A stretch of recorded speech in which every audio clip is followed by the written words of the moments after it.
What happens when centuries of faith clashes with modern law?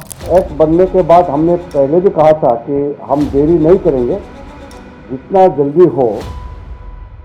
भी ये कह देता कि फेक नैरेटिव सेट कर रहे हैं। भाई देखिए, हम लोगों को निशाने पर मत रखिए। भाई हम इस भारत के। It's a state-sponsored surveillance of a single community.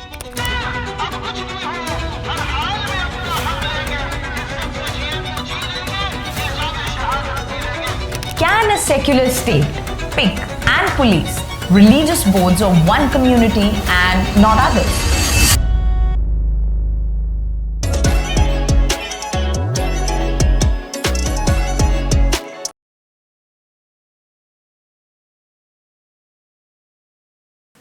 What happens when centuries of faith clashes with modern law? We're talking about something that's not just a bill. It's a battle for identity, land, and the right to worship without state's interference. The WAQF Amendment Act of 2025 is here. One side says it's about cleaning up the corruption. The other side says it's a state-sponsored surveillance of a single community. Let's unpack the truth, because what's hidden in this bill is bigger than what you think. The original WAQF Act of 1995 gave Muslim communities the right to create charitable religious trusts called waqfs for mosques, dargahs, madrasas, and graveyards. WAQF boards managed these properties semi-independently under Muslim majority oversight. But the 2025 amendment, it changes everything. For instance, waqf by use is gone. Even if land was used for religious purposes for centuries, without paper records, it's not waqf anymore. District collectors gain verification powers, replacing the waqf boards as the first gatekeepers.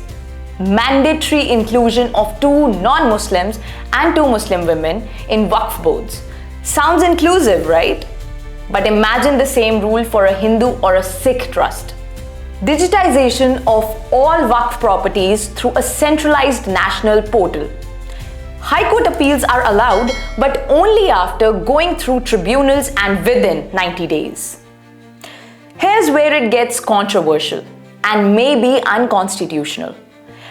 Article 26 of the Indian Constitution gives every religious denomination the right to manage its own affairs when it comes to the matters of religion. This law allows non-Muslims to decide on Muslim waqf affairs. That's interference.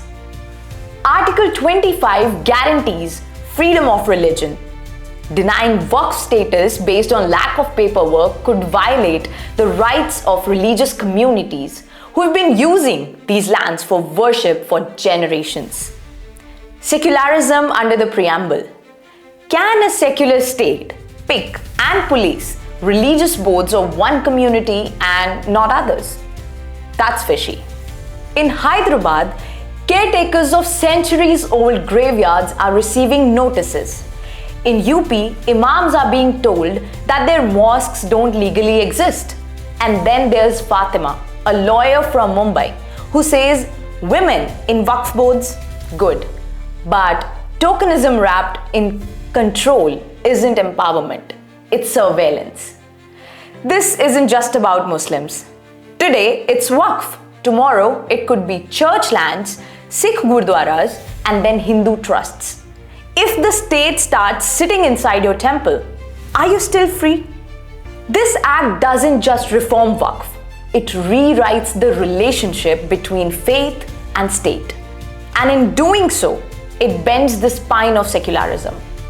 India was never meant to be a theocracy, but neither was it meant to be a bureaucracy, controlling all the temples and the tombs. The WAQF Amendment Act of 2025, is it justice or judicial overreach? Reform or repression? You decide. But decide loud. Like, share, comment, because silence today might cost your voice tomorrow. Subscribe to Quick Projects, where law meets life and stories hit harder than the headlines. Until then, stay curious.